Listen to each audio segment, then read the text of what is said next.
a lot of times what happens when you're teaching a dog to recall, you can get that engagement up and your dog is ultimately going to be more focused on you, is going to be coming. But a lot of people struggle with when they actually transition off leash. A lot of dogs, when they will come either in your general direction and go past you, which is obviously something that the food should be able to be helping with considerably. So fundamentally, you want to have them come and then ultimately start to throw a sit into the mix. So I'm going to do a repetition of that, and I'm going to show you another quick tip that also helps considerably when you're going to leash your dog for the first time. Sulley, come. I'll tap for come. I'll tap for sit.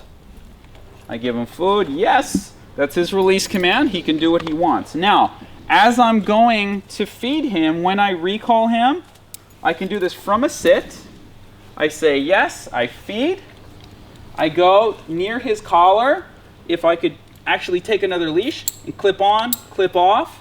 Just the sound of that, oftentimes most dogs run off. They feel like, oh, you're about to put a leash on me and we're going. So basically you can desensitize your dog, getting them used to the sound of the leash coming out. Go ahead, bud.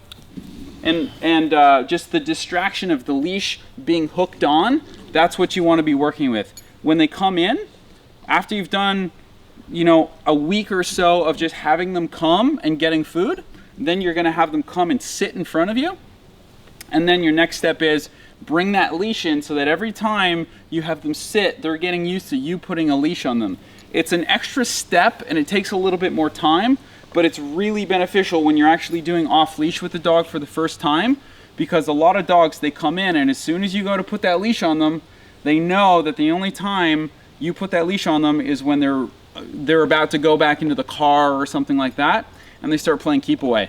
So you can kind of desensitize them to it just by doing repetitions with it when you're training, so that when you're ready to go home at the end of your play session at the dog park or whatever, they have no idea that they're coming or going because they're already desensitized to it. Another thing I would also suggest is clicking this a lot. Usually this only happens when the leash is going on, we click, and when the leash is coming off, we click. So I do a lot of clicking with the leash just to desensitize them to it so they don't get super excited over it.